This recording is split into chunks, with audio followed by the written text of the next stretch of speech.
for the existing apps, existing startups, if they don't think AI first and start looking at re-architecturing and rebuilding their existing applications which are AI native, they will get disrupted by the new AI native applications which are coming into play, right? That's essentially what's going to happen. So one of the things is that literally for us, I mean, when we look at everything that's happening in the Gen AI space, things are not, things are not basically moving in months or quarters, they're moving in weeks. So everybody in this room, if your tech intensity on Gen AI is not there, I would call out, I mean, you should basically talk to your teams with a sense of urgency and say that, how do you skill your people? How do you yourself as founders and business leaders understand the cost benefit analysis of Gen AI? How will it basically impact your top line? I think these are some things that everybody, at least in the startup ecosystem, needs to drive with a sense of. What will it take to get India's engineers and companies Gen AI ready, right? Like exactly what you said, right? So how do we, from large corporates to banks to startups sitting here to the large startups, B2Cs of the world, how do you kind of train them? How do you build that awareness? We don't have the inherent talent for AI, we have not been taught that about that so far, right?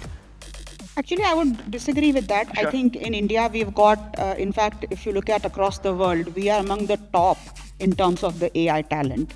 So that's a huge positive for the country. But having said that, as the technology itself is evolving very fast, we need to continue to train our people on the changing nature of that technology.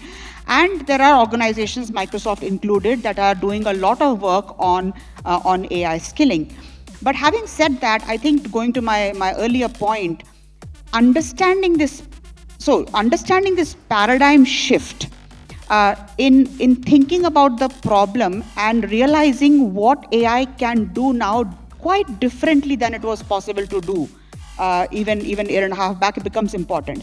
Because then you are able to bring in people who are not thinking that they necessarily need to learn to code to create something, because a lot can be done in a no-code, low-code type of ways, and there are AI tools now to really be a pair programmer and really create applications for you. So the bar of what it requires to create an AI-driven product has really changed. So I think both of those are important to understand. Business leaders need to understand how this impacts your business. Like, how can you literally think of, so AI is no longer a cost line. It can add to your top line. That's what you basically, everybody as business leaders need to think about that.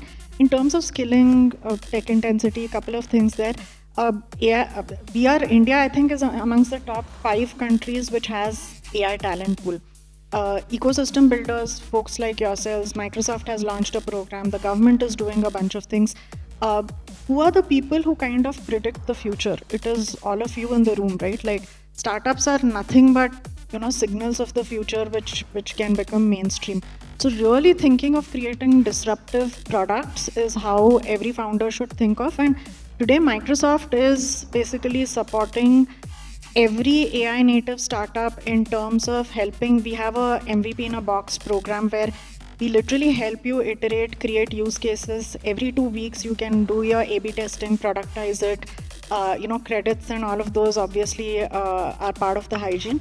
Even in terms of skilling, there is a skilling program launched by Microsoft just for AI programmers, AI deep technical people. How do you upskill from AI to understanding Gen AI? If you have to build SLMs or vertical LLMs, these training sessions actually tell you how to do that hands-on. So these are some initiatives that we are doing as part of Microsoft and will continue investing in.